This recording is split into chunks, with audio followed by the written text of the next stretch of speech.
No, stay where you are. Do not break the stillness of this moment.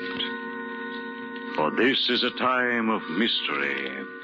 A time when imagination is free and moves forward swiftly, silently. This is the Haunting Hour.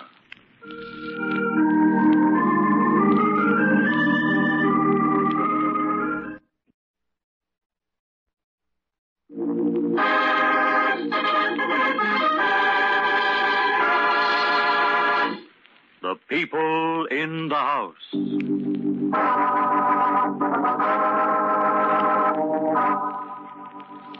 All houses have their secrets, and the house on East 67th Street in New York was no exception. Its rooms had seen the births and deaths of 7 generations of Thatchers. And now they looked down with despair upon the 3 people living within its walls. Evans Thatcher III, his son Kendall, Kendall's lovely wife Margaret. For evil and hatred stalked the rooms and took you by the throat when you entered the house. It was polite and hidden, but sinister, and present so strongly that you felt you could reach out and touch it.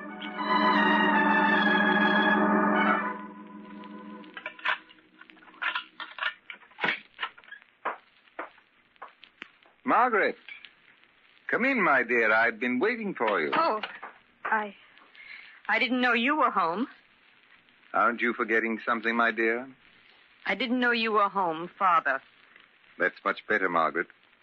I only ask that you behave as any daughter should to a father-in-law. Where's Kendall, Father?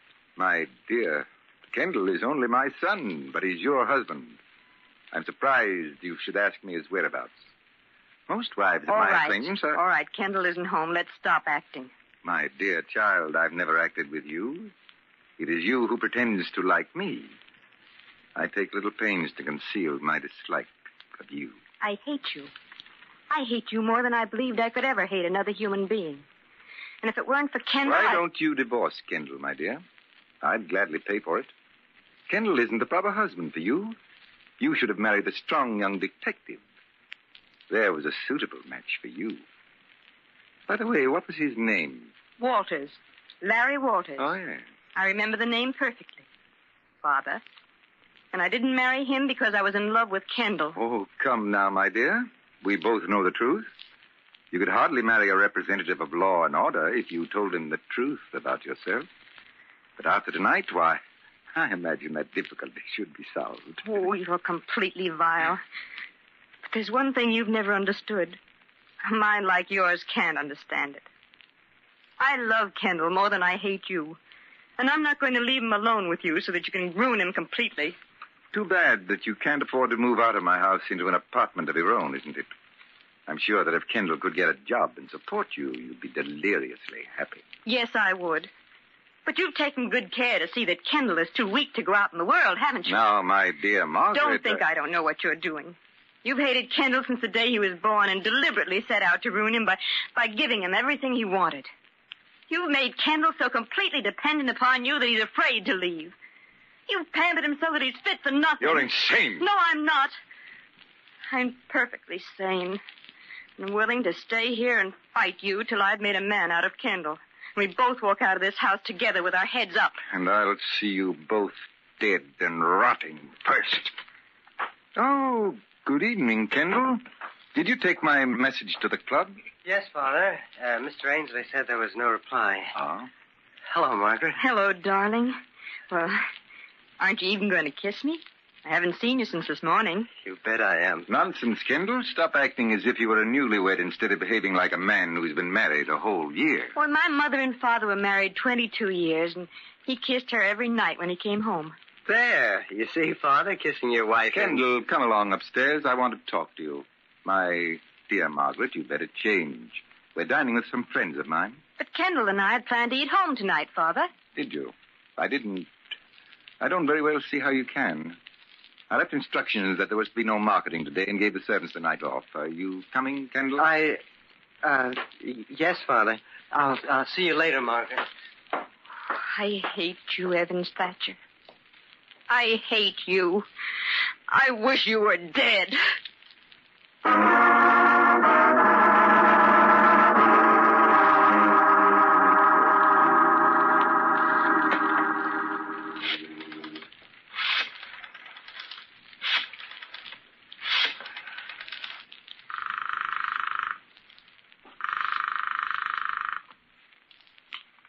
Hello? Larry, is that you? Margaret, what is it? What's the matter? Larry, I've got to see you. Foolish child. I must have a wrong number. No, you haven't, Margaret. You're in trouble. I'll be right over. No, you mustn't. You mustn't. Goodbye. Well, are we all ready? Margaret, you look beautiful in that dress. I'm afraid that the dress will have to go back, Kendall. But, Father, why? You said yourself... I changed my mind. I will not pay for it. I don't want you to pay for it. I didn't ask you to buy it. Oh, Kendall. Kendall, can't you see what he's doing to us? I don't want him to pay for anything of mine, ever. Kendall, please. Please, let's get out of this house now. Margaret is hysterical, Kendall. She doesn't know what she's saying. She's just done something very stupid and childish, for which I'm afraid I must punish you, Kendall. No, I'm not going to stand by and see this again. You're not Come going here, to... Kendall. I'm sorry, Father, really, I'm sorry. I mean it. I'll never do it again. It's a little late for that, my dear. Come here, Kendall. You can have the telephone taken out, I promise. Please don't hit Kendall. Oh, please.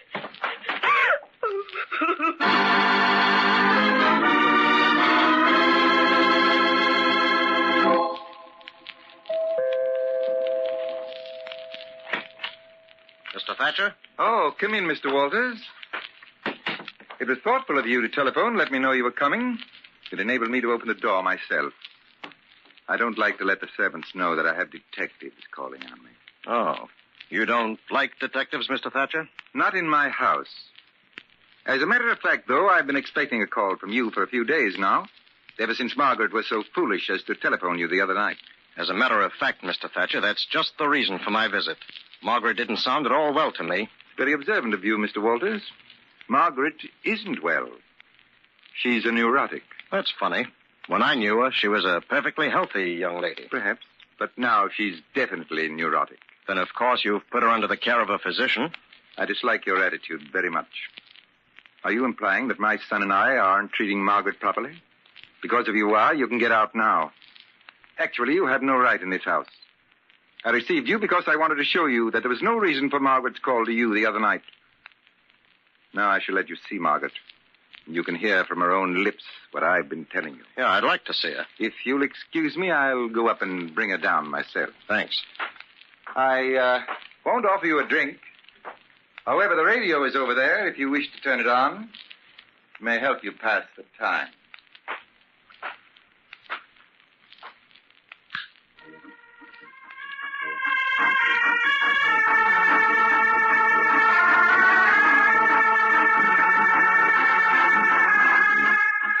We interrupt this program of dance music to bring you a special bulletin.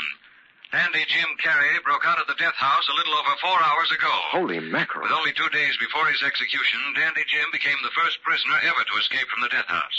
The police have thrown a dragnet all over the country and promise a speedy arrest. Keep tuned to this station for further details.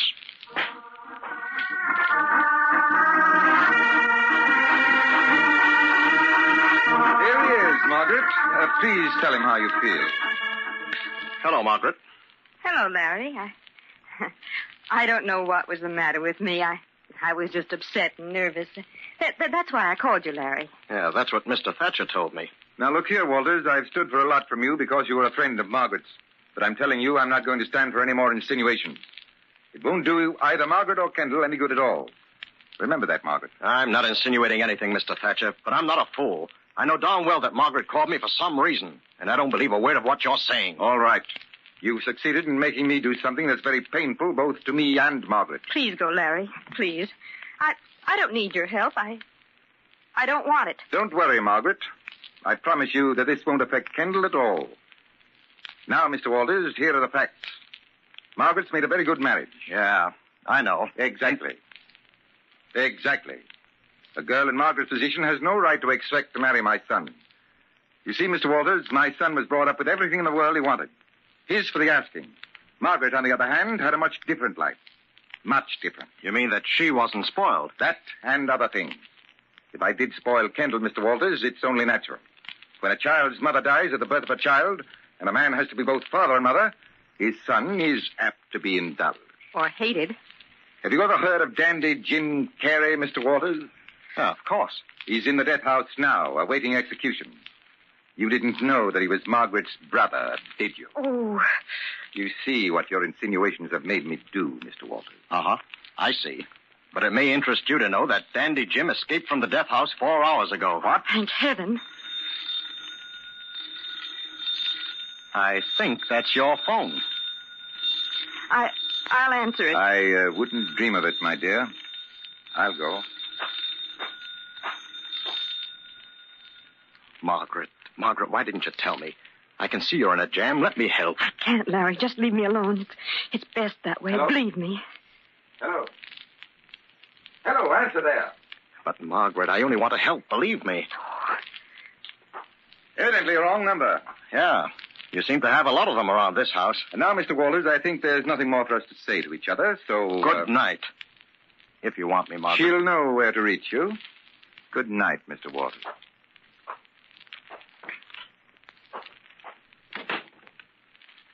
And now, my dear, we'll wait for the telephone to ring again.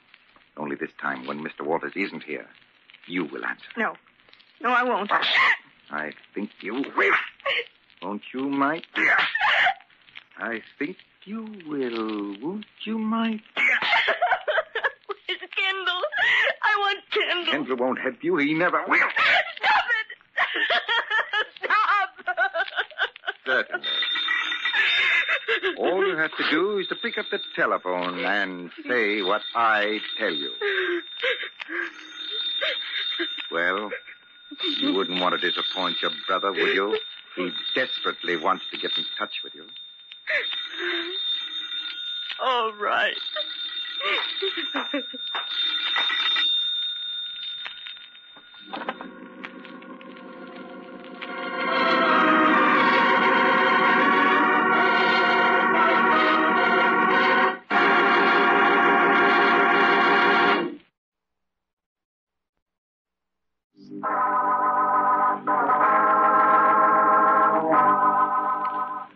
And so the drama that was touching the lives of the people in the house on East 67th Street came swiftly to its violent conclusion.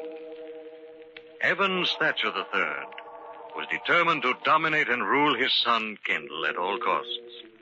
Hating his son from the day he was born, bringing him up a weakling by pampering him, he resented Kendall's marriage to Margaret Carey, a beautiful and strong-willed girl who was determined to break Evans Thatcher's hold over his son. Only Margaret had a brother, Dandy Jim Carey, who had escaped from the death house, and is even now trying to get in touch with her, while she sits on a bench in Central Park waiting anxiously for Kendall.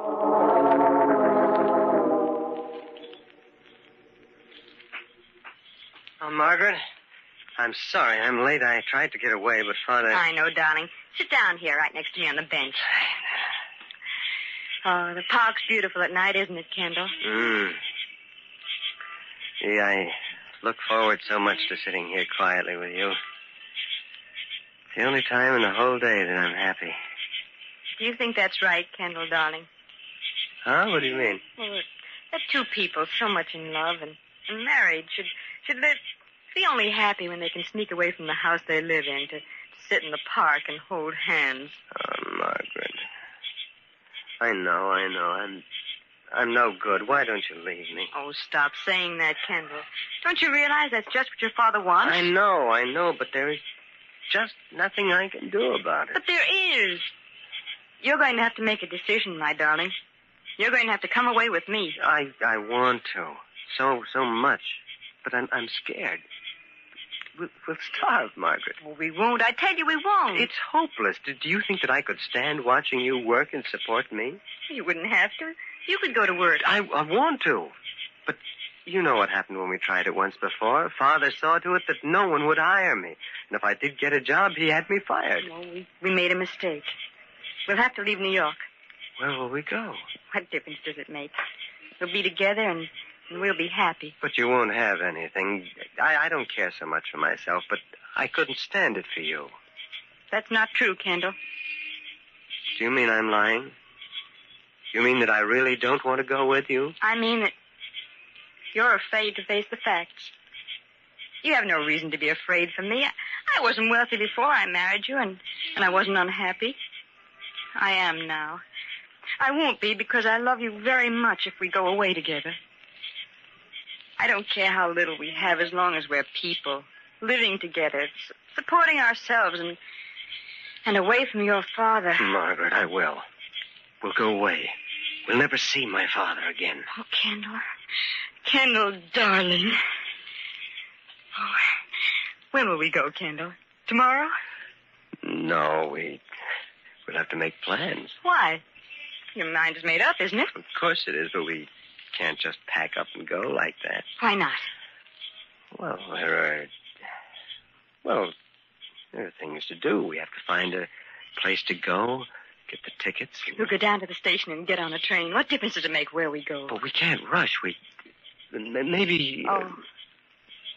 Oh. All right, Kendall. I have an appointment now. With whom? Your father and my brother. I don't suppose you want to come with me. No. I think it's better if I stay out of this. Yes, Kendall.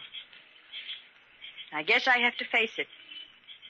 I think it's better if I stay out of your life, too. Permanently. Margaret. Yes, Kendall.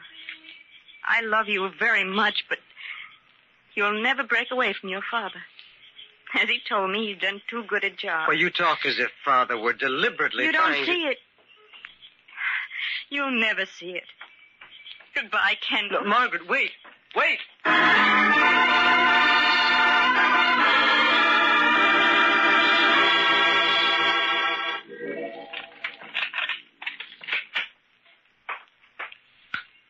Come in, Margaret, my dear. It's cozy in here. Why did you make me tell Jim to meet us here? It's an ideal place, my dear. Who would ever think of looking for an escaped murderer in the Castle Chess Club? Are you going to help him get away? Question is premature, my dear. This reunion between beautiful sister and doomed brother appeals to my sense of the dramatic. That is why I brought you to the Castle Club tonight. I hope you realize the honor I've conferred upon you. The first woman ever to set foot in the Castle Chess Club. That was your idea, wasn't it? You're the president of the club, and you made them put that rule into effect. Why, yes, my dear. Now that you mention it, it was. You see, I don't believe that a chess club is any place for a woman. That isn't the real reason. You hate women. You've hated us all ever since your wife died. And that's why you hate the son you think caused her death. Shut up. Silence. Shouting doesn't change anything. I'm right. That's the explanation for you and everything you've done. You're impudent. And you shall pay for it. I don't care. I'll do anything you want if you'll only help Jim get away. Do you realize, Margaret, that you're asking me to break the law? Aiding an escaped criminal? Stop it. I know all about you. How do you think I met Kendall? It was through Jim, of course. I knew that you were the leader in all the crooked business that Jim was doing. I begged him to stop, but he wouldn't. Thank you for being so frank. I often wondered how much you knew about me. And I know that it was your fault Jim killed Mr. Merritt. Rather a bold knock for a man who's hiding. Open the door. Your brother will be glad to see you. Kendall. What do you mean by coming in here? I thought that you should know that...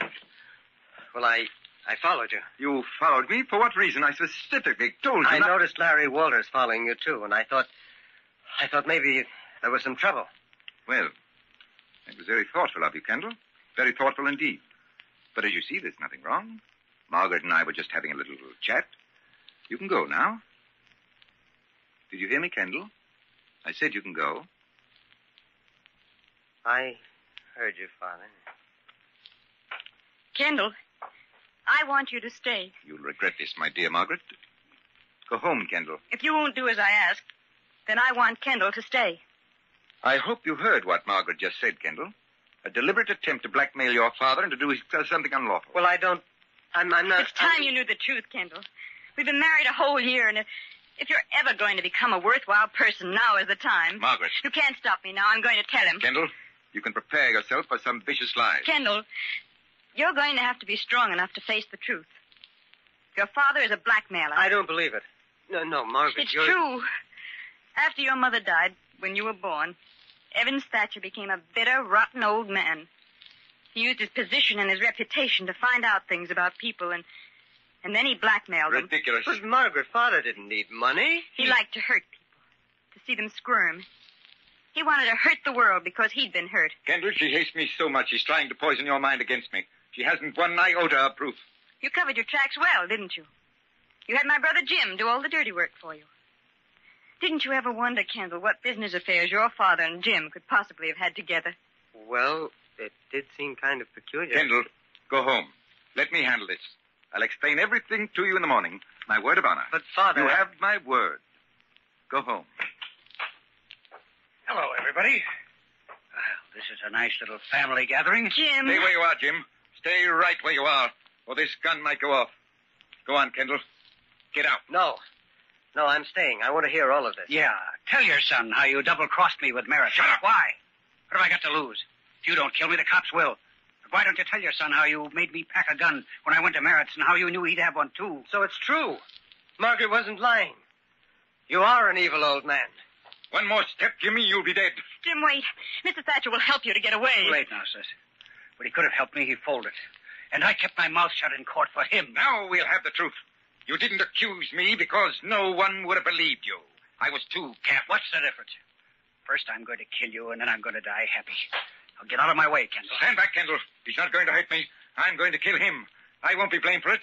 He's an escaped convict. I'll tell. I swear I'll tell. I'll tell the police just how it happened. You're not going to be alive to tell anyone anything. Kendall, stand back. You're not going to shoot, Father, or you'll have to shoot me first. Get out of my way. Are you crazy? No, Father. Just seeing you as you really are. I'm growing up, Father. You idiot. These fools can ruin me. I'm going to say that Jim killed Margaret. Then we took the gun away from you, but I had to shoot him in self-defense. All right, hold it. Everybody reach. Oh, thank heavens you come, Walters. You can arrest this convict. And you, Mr. Thatcher. Now I know why you dislike detectives. Drop that gun. Come along, Jim.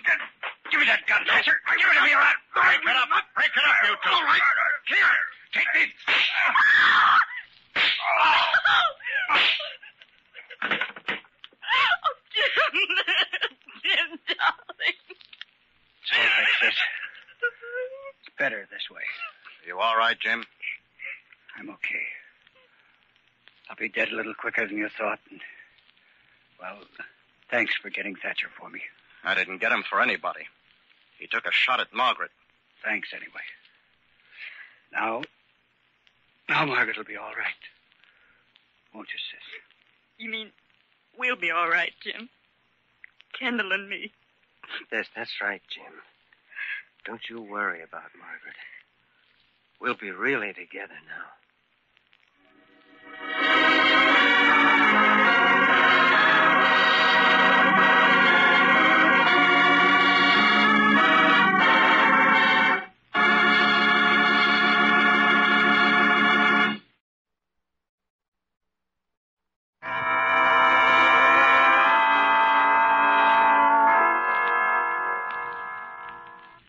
From shadows and stillness, mystery weaves a spell of strangest fascination, charging the mind with doubts and fears. For mystery is a strange companion, a living memory in the haunting hour.